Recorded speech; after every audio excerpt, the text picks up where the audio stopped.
Good morning all student. आज हम एक नया टॉपिक पढ़ने जा रहे हैं जिसका नाम है वाच्य परिवर्तन। यह प्रकरण हमारे पाठ्यक्रम में अति महत्वपूर्ण प्रकरणों में गिना जाता है क्योंकि यह क्लिष्ट प्रकरण भी है और अंक भार की दृष्टि से बहुत ही महत्वपूर्ण प्रकरण है। जैसा कि आपको पता है कि यह जो वाच्य नामक प्रकरण है यह हमारे पाठ्यक्रम में अंक भार की दृष्टि से 3 अंकों को लेकर बैठा हुआ है। वाच्य, सबसे पहले हम जानेंगे कि वाच्य कहा किसे जाता है। तो ध्यान दें, वक्ता द्वारा वाक्य को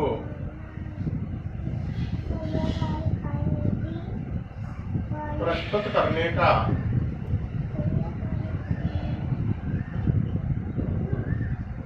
तरीका या ढंग वाच्य कहलाता है।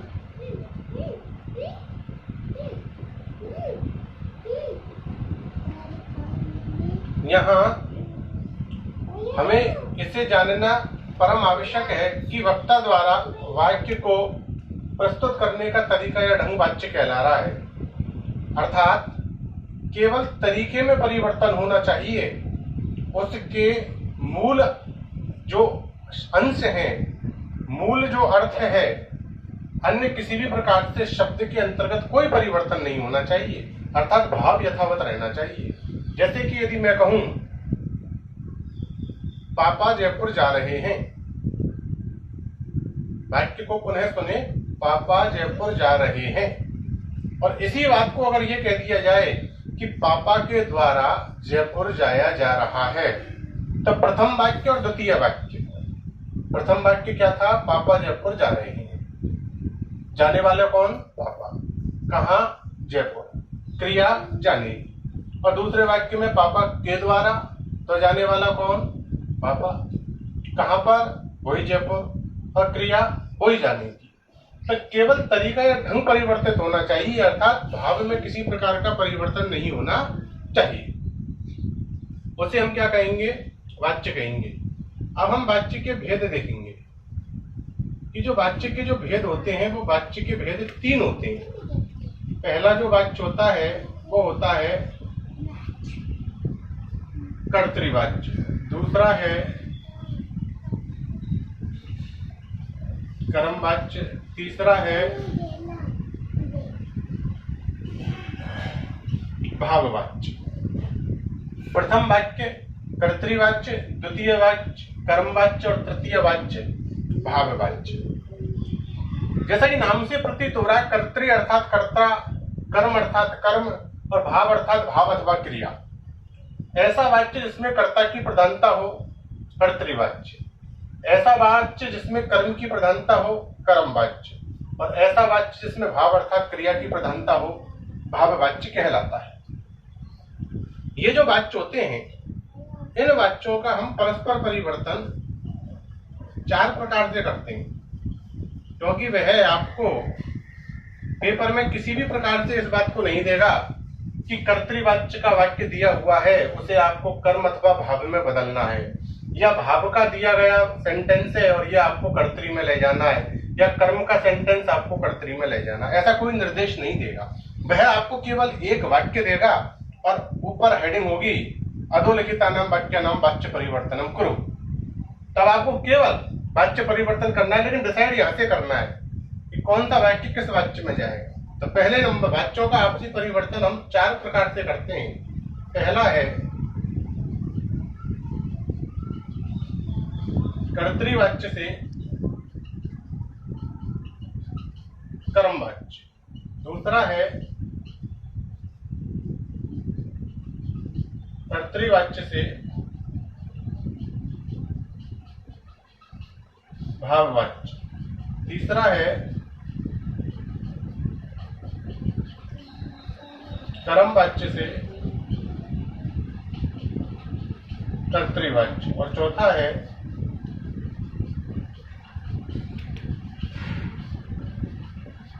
भाववाच्य से कर्तृवाच्य। अर्थात निष्कर्ष क्या निकला? यहां पर जो निष्कर्ष हमारे सामने निकल करके आता है वो होता है कि ये दो वाच्य जो दे रखे हैं, कर्म वाच्य और भाव वाच्य, इनका परस्पर कभी परिवर्तन नहीं होता है। अर्थात कर्म वाच्य का वाक्य कभी भी भाव वाच्य में परिवर्तित नहीं होगा और भाव वाच्य का वाक्य कभी भी कर्म वाच्य में परिवर्तित नहीं होगा। उसका प्रमुख कारण क्या है? कर्म वाच्य में सदैव कर्म विद्यमान होता है, जबकि भाव वाच्य में कभी भी कर्म नहीं होता है। अर्थात यदि आप कर्म वाच्य के वाक्य को भाव वाच्य में परिवर्तित करने का प्रयास करोगे तो कर्म वाच्य का कर्म भाव वाच्य में जैसे ही जाने की चेष्टा करेगा तो भाव वाच्य कहेगा कि मैं तो कर्म लेता ही नहीं, और कर्म वाच्य बिना कर्म के चलेगा नहीं, तो इसलिए वो यहां नहीं जा सकता। अगर भाव वाच्य कर्म वाच्य में जाने का प्रयास करेगा तो भाव वाच्य बिना कर्म के चलेगा और कर्म वाच्य कहेगा कि बिना कर्म के तो मेरी सत्ता ही नहीं है। अर्थात यहाँ कर्म साथ रह क्या और ये कर्म साथ रखता नहीं है। तो एकमात्र वाच्य है कर्तृवाच्य, जो कर्म वाच्य में भी परिवर्तित होगा और भाव वाच्य में भी परिवर्तित होगा, तथा कर्म वाच्य का कोई सा भी वाक्य हो वह सदैव कर्तृवाच्य में जाएगा। इसी प्रकार भाव वाच्य के समस्त वाक्य किस वाच्य में परिवर्तित होंगे? कर्तृवाच्य में परिवर्तित होंगे। ये हमारा वाच्यों का क्या हुआ? परस्पर परिवर्तन के भेद, और ये हमारे वाच्यों के भेद। एक बार आप इसका स्क्रीनशॉट लें, अपन एक एक वाच्य के नियमों को आगे देखते हैं।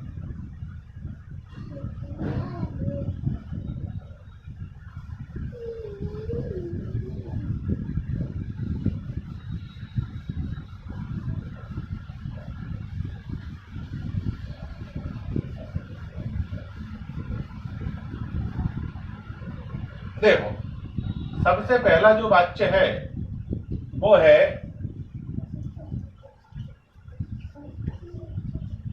कर्तृवाच्य। अब ये वाच्य बनाने के नियम चल रहे हैं। इसके अंतर्गत इसका पहला नियम है, जो प्रधानता है वो तो है ही है, कर्तृवाच्य में कर्ता की प्रधानता।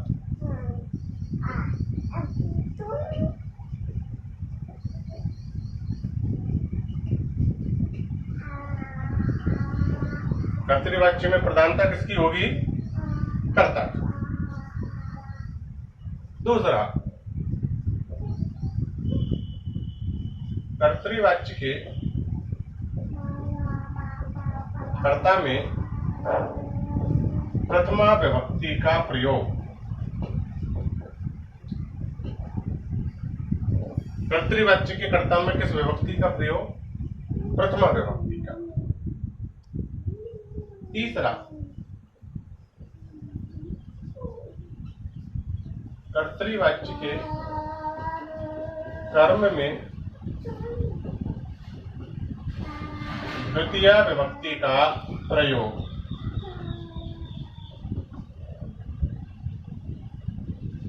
तीसरा, चौथा, क्रिया सदैव कर्तानुसार प्रयुक्त होगी।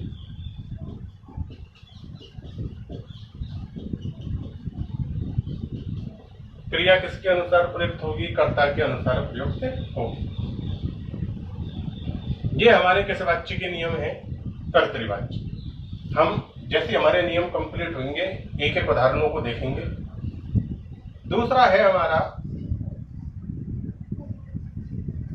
कर्म वाच्य। पहला नियम, जैसे कर्तृवाच्य में कर्ता की प्रधानता थी तो कर्म वाच्य में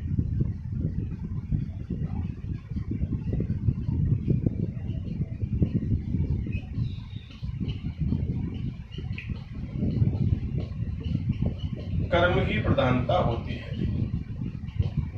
पहला नियम है इसका, कर्म वाच्य में किसकी प्रधानता होती है? कर्म की प्रधानता। दूसरा,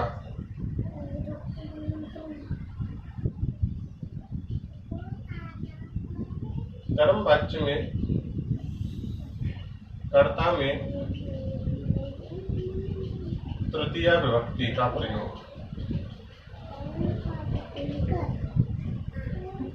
कर्म वाच्य के कर्ता में किस विभक्ति का प्रयोग किया जाएगा? सदैव तृतीय विभक्ति का।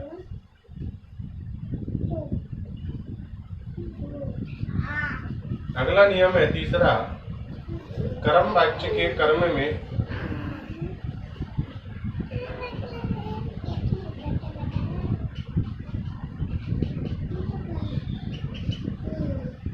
प्रथमा विभक्ति का प्रयोग किया जाएगा। किसका? कर्म वाच्य के कर्म में प्रथमा विभक्ति का प्रयोग। और चौथा है कर्म वाच्य में क्रिया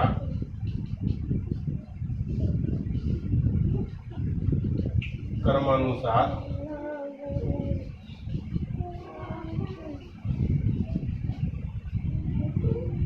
प्रयुक्त होगी। कर्म वाच्य में क्रिया सदैव कर्म के अनुसार ही प्रयुक्त होती है। तीसरा वाच्य हमारा भाव वाच्य। एक बार इसका स्क्रीनशॉट लें, हम तीसरे वाच्य के नियम को देखते हैं।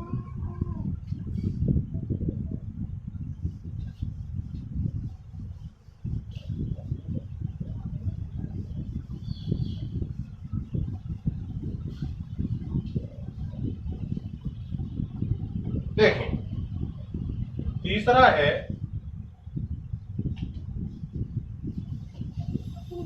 भाववाच्य। पहला नियम है भाववाच्य में भाव की प्रधानता।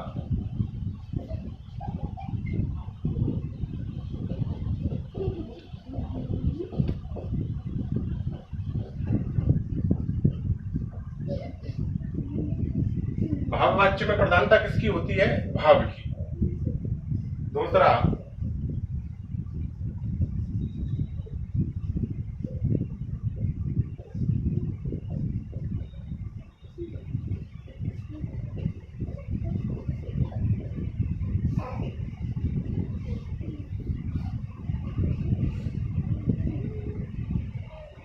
भाववाच्य के कर्ता में किस विभक्ति का प्रयोग किया जाता है? तृतीय विभक्ति का। तीसरा,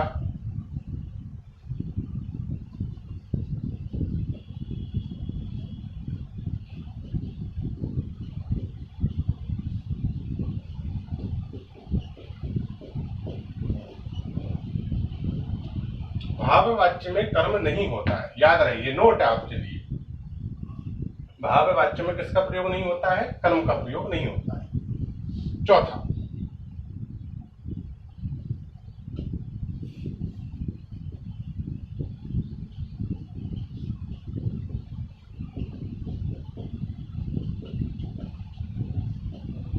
क्रिया सदैव प्रथम पुरुष एक वचन की ही प्रयुक्त होगी।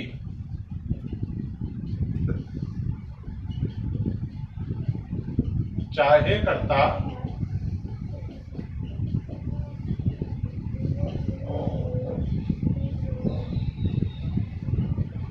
किसी भी पुरुष व वचन का हो।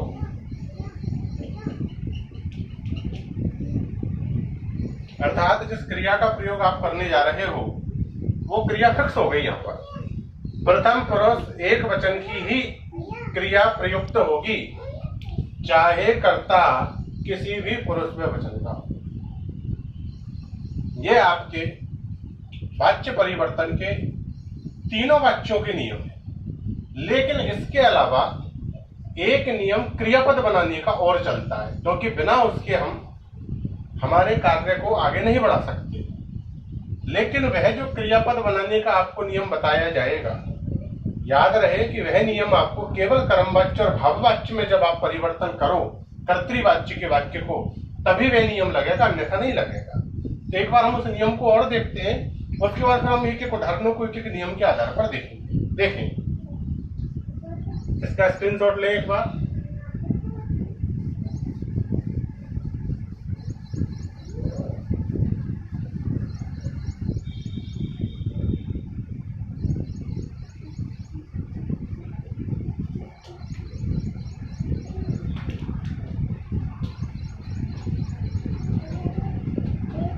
क्रियापद बनाने के नियम।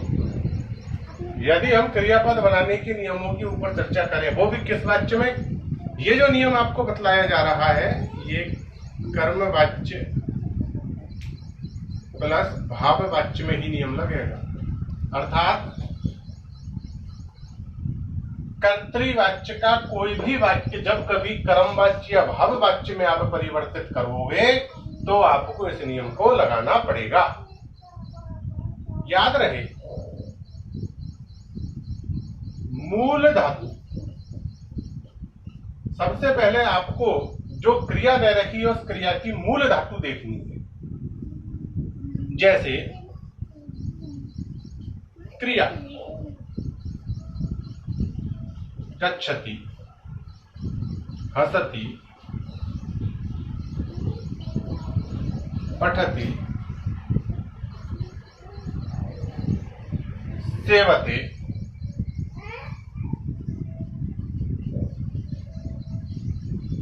नृत्यति, पचति, खादति इत्यादि। सबसे पहले हमें जो वाक्य में क्रिया दे रखी है, कोई सी भी क्रिया हो सकती है, हम कुछ उदाहरण दे रहे हैं, वह क्रिया, इस क्रिया की आपको यहां मूल धातु निकालनी है। क्या निकालनी है? मूल धातु। ध्यान रहे, जब आप कर्तृवाच्य के वाक्य को कर्मवाच्य अथवा भाववाच्य में प्रयुक्त करोगे तो ही ये नियम लगाना है। जैसे एक गच्छति की मूल धातु है गम, हसति की हंस, पठति की पठ, सेवते के सेव, नृत्यति की नृत्य, पचति की पच, खादति की खाद। ये मूल धातु। इस मूल धातु में आपको ये जोड़ना है। क्या जोड़ना है? ये।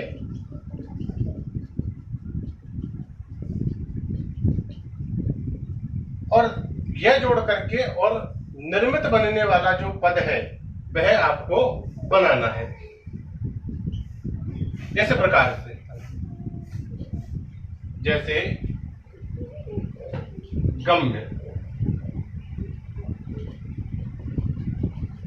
हास्य, पठ्य, सेव्य, नृत्य, पच्य, खाद्य। यह आपको क्या करना है? मूल धातु का इसके अंतर्गत आपको प्रयोग